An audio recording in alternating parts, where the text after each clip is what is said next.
Hello everyone, welcome to my channel Fab Stitch. आज की इस वीडियो में हम सिंपल सी लेसेस का यूज़ करके बहुत ही प्यारा सा यू शेप नेक डिज़ाइन तैयार करेंगे। इस नेक डिज़ाइन को बिगनर्स भी आसानी से बना सकते हैं। तो चलिए इस नेक डिज़ाइन की कटिंग और स्टिचिंग शुरू करते हैं। इसके लिए मैंने यहाँ पर बुकरम का पीस लिया है जिसकी लंबाई 15.5 इंच की है और इसकी चौड़ाई 3.5 इंच की है। बुकरम को बीच में से फोल्ड करने के बाद मैंने स्टेपल कर लिया है। आप चाहें तो यहाँ पर कच्ची सिलाई भी लगा सकते हैं ताकि कटिंग के टाइम पर बुकरम स्लिप ना करे। बुकरम के ऊपर गले की चौड़ाई का निशान लगाएंगे। तो ये निशान मैंने यहाँ पर 2.5 इंच पर लगाया है। गले की चौड़ाई का निशान डिपेंड करेगा कि आप कितनी चौड़ी लेस यूज़ करना चाहते हो सेंटर में।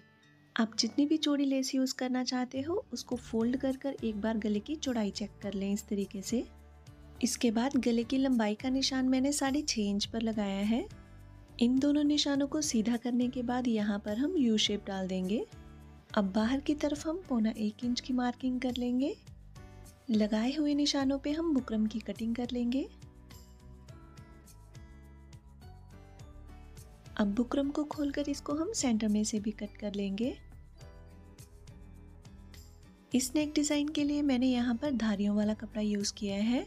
अगर आप इस नेक डिज़ाइन में सीधी धारियाँ चाहते हैं तो आप इसको इस तरीके से पेस्ट कर लें, और अगर आप आड़ी धारियाँ चाहते हैं तो आप इसको इस तरीके से पेस्ट करें। मैंने इस नेक डिज़ाइन के सेंटर में वी शेप की धारियाँ लानी थी, इसीलिए यहाँ पर मैंने इसको ओरे पार्ट में इस तरीके से पेस्ट कर लिया है। पेस्ट करते टाइम दोनों पट्टियों के बीच में गैप रहना चाहिए मार्जिन के लिए। कटिंग के बाद जो मार्जिन है इसको हम प्रेस से फोल्ड कर लेंगे और अंदर की तरफ हम गम स्टिक लगा देंगे। इन दोनों पट्टियों के बीच में हम सेंटर फिलिंग लेस यूज़ करेंगे।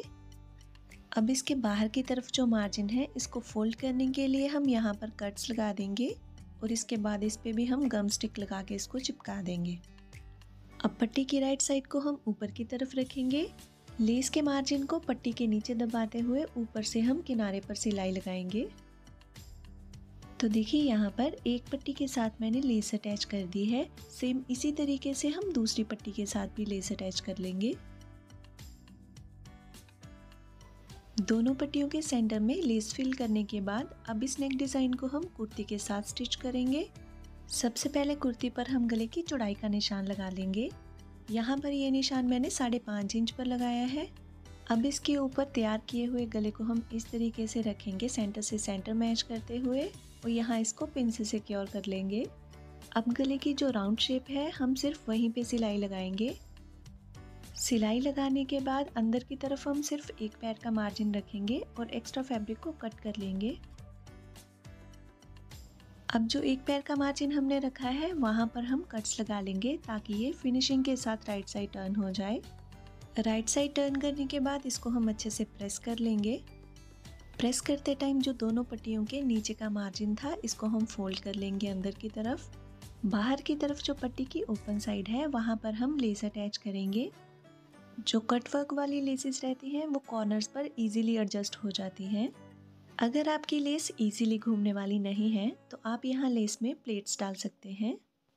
इस तरीके की जीपीओ लेसेस यूज़ करके आप अपनी कुर्ती को बहुत अच्छा लुक दे सकते हैं। जीपीओ लेसेस को यूज़ कर मैंने काफ़ी सारे नेक डिज़ाइन अपने चैनल पर अपलोड किए हैं। तो देखिए यहाँ पर कितनी फिनिशिंग के साथ हमारी लेस अटैच हो चुकी है। इस नेक डिज़ाइन से बैक साइड पर कोई भी रॉ एजेस नज़र नहीं आते हैं। इसके बाद सुई और धागे से इसके सेंटर में मैंने पर्ल स्टिच कर लिए हैं। कंप्लीट होने के बाद इस नेक डिज़ाइन का लुक बहुत अच्छा आया है। आप भी एक बार इस नेक डिज़ाइन को अपनी कुर्ती पर ज़रूर ट्राई करिएगा। आई होप कि आज का ये नेक डिज़ाइन आपको अच्छा लगा होगा। अगर अच्छा लगा है तो प्लीज़ वीडियो को लाइक कर दें और चैनल को सब्सक्राइब कर दें। Thank you for watching this video.